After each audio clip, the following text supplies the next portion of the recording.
Chapter 7 is going to primarily be lots of different topics related to and all about rational functions. We're going to simplify them, we're going to add them, we're going to subtract them, we're going to multiply them, divide them, solve equations with them, but all about rational expressions, rational functions. So first thing is we want to think about what is a rational function. So a rational function or a rational expression is equal to a polynomial divided by a polynomial. So the other thing to think about is if I broke this down and instead of calling it, think about the root ratio. Another phrase for a ratio is a fraction. So that is the same thing as saying a fraction. It would make more intuitive sense to you if I called these fractional functions or fractional expressions, but that polynomial divided by a polynomial, that's where you're going to see that fraction emerge. All right, so let's start with a couple of examples of things we've already done. Our first objective, just evaluating rational functions at a specified value. So suppose we have a function f of x, and actually first let's start with something that's just a polynomial. So negative x squared plus 4x minus a half, so just a polynomial, a degree 2 polynomial, and let's evaluate f of 1. All right, so we know to evaluate f of 1, that just means go into the f function. Every place where there was a 1 or an x, we are going to replace that with 1. All right, so that's what we talked about in at the end of 3.6, actually, kind of just using that function notation. All right, so as we do that, we are going to end up with negative, only the 1 being squared in the first term, so negative 1 plus 4 minus a half. So our 4 minus 1 would be 3, and then 3 minus a half would be 2.5. Or if you want to put that as a improper fraction, it would look like 5 halves. So f of 1 would be 2.5 or 5 halves. All right, now let's kind of then contrast that with a polynomial divided by a polynomial. So now suppose we had x plus 5 divided by 2 minus x. So a linear polynomial divided by a linear polynomial. And let's evaluate g of 1. Again, we've done things like this before in the end of the last section we covered. And so we know this means we're simply going to go in and every place where there was, actually, you know what, instead of just doing 1 again, let's change that. Let's evaluate g of 2. I meant to write 2, I just copied it wrong. All right, so we're going to do g of 2. So every place where there was an x, we are now going to replace that with 2. All right, well, order of operations, we always simplify the numerator and then simplify the denominator first. That big old fraction bar is really a grouping symbol. So we're going to end up with 7 over 0. And hopefully you remember that you never would leave an answer like that. We would always say that that division by 0 is undefined. That is not a real number. That there is no solution to 7 divided by 0. So we say it's undefined. All right, so that issue right there that just occurred, when I subbed in that particular x value of 2, and I got back nothing, I got back something that was not a number. That means that 2 is not in the domain of g, because when you sub in 2, you don't get back a number. So there is no point at x equals 2 on the function g. So when we think about the domain, what we want to think about, and we've talked about domain before, but we want to think of it as we've always said, set of all inputs, set of all, typically for us, x values. And as we think about this kind of from more of an analytic perspective, we want to think about what just happened there in number 2, which was a number, an x, let's say like 2, it would be in the domain if when you sub it into the function, you get back a number for the y. When you don't get back a number for the y, that means 2 was not in the domain. All right, so now let's think about these same two functions again and think more generally about what their domain would be. So we're trying to think about how, in the case of negative x squared plus 4x minus a half, a polynomial, what we're really thinking about here is that for, let me even start over here by saying for any and all, really, x values that we sub in, let's say into f, we will always, in the case of this first example, get back a real number for y. We'll get back an answer. You know, we did an example up above, it was 1. But just think about any number. Sub in 2, negative 2 squared plus 4 times 2 minus a half. Sub in 0.3, negative 0.3 squared plus 4 times 0.3 minus a half. No matter what you sub in for x, we're never going to get into a situation like we did in number 2, because there's no place where a denominator could ever go to 0. There's no problems that could ever emerge here. So when that happens, we would say that our domain is all real numbers, or everything from negative infinity to infinity. So that is our domain.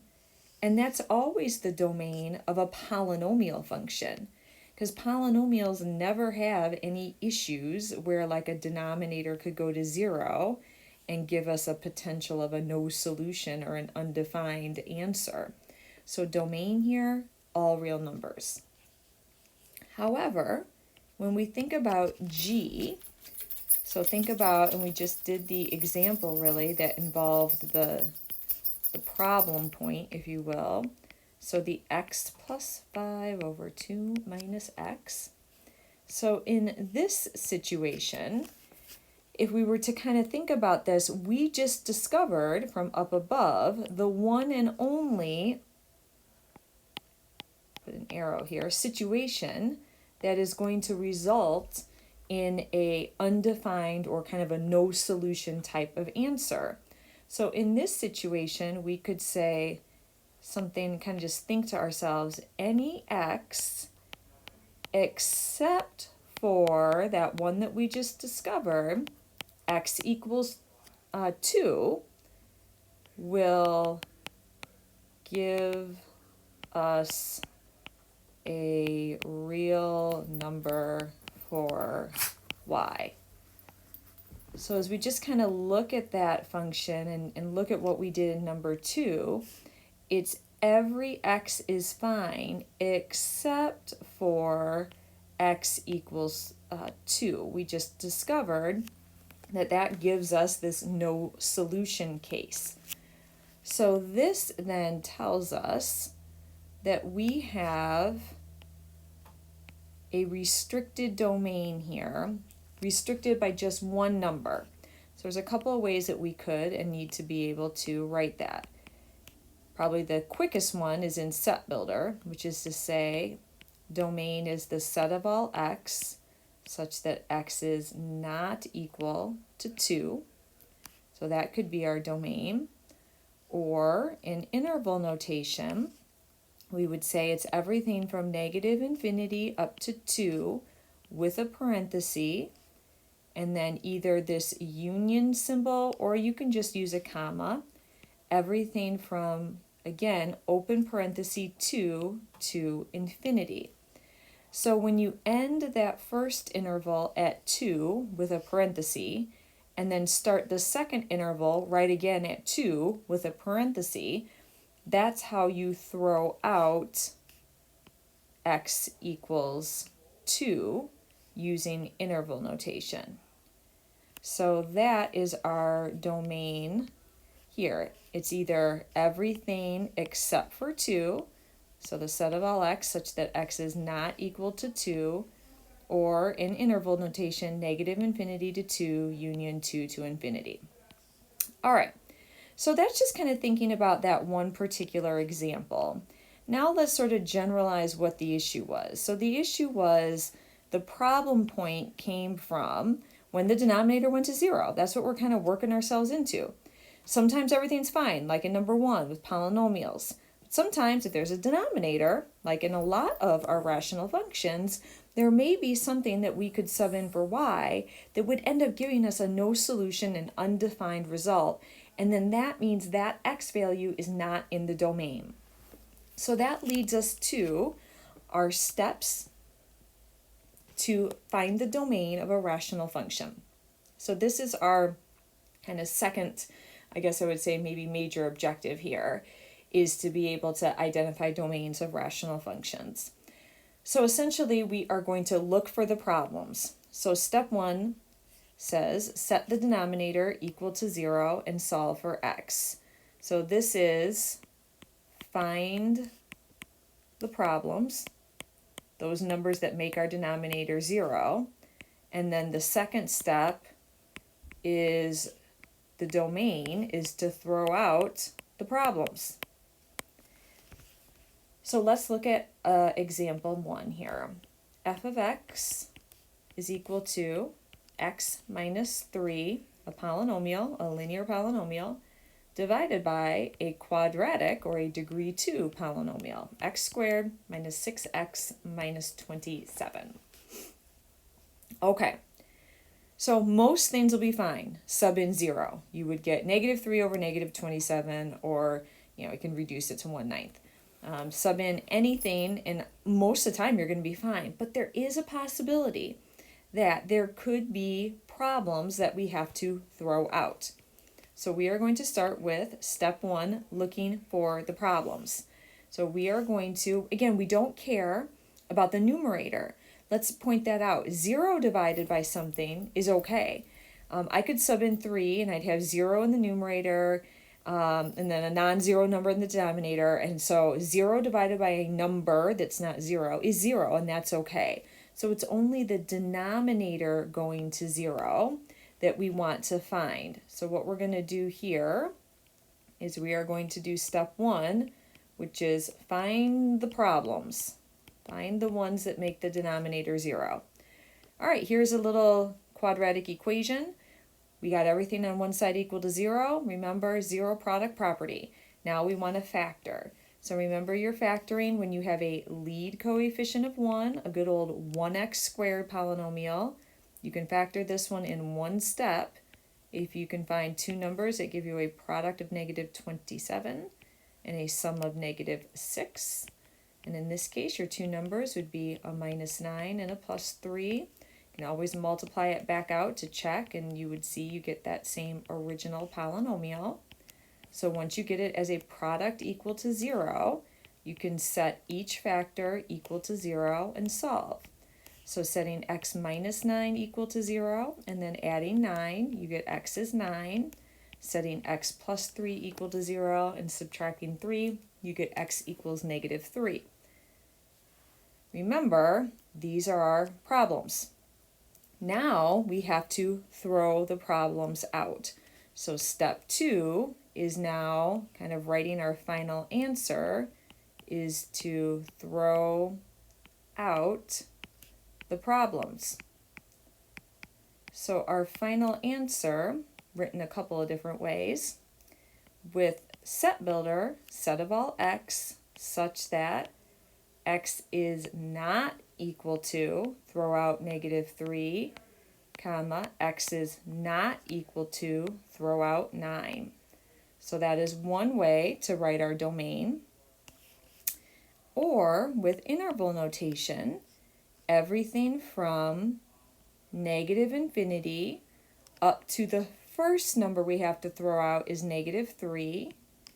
and then union or comma, -3, everything up to the second number we have to throw out, which is 9, open parenthesis, union, open parenthesis, everything from 9 to infinity.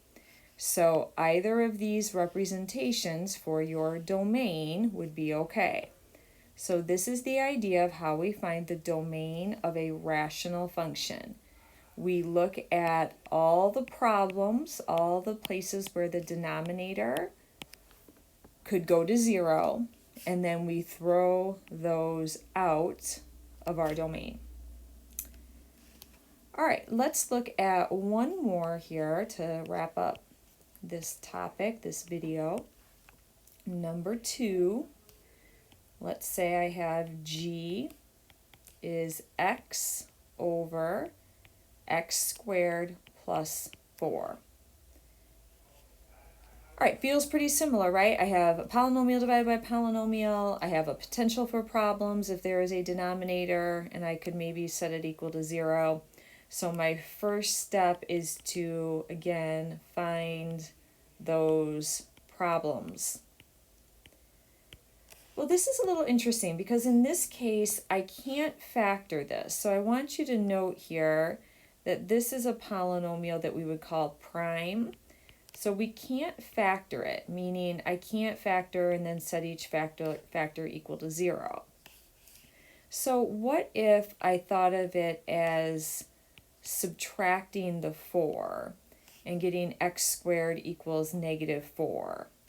Then we're trying to think about, like, well, what number, if I plugged it in and squared it or multiplied it by itself, would give me a negative result? Well, there's nothing that can do that. So there is no such number.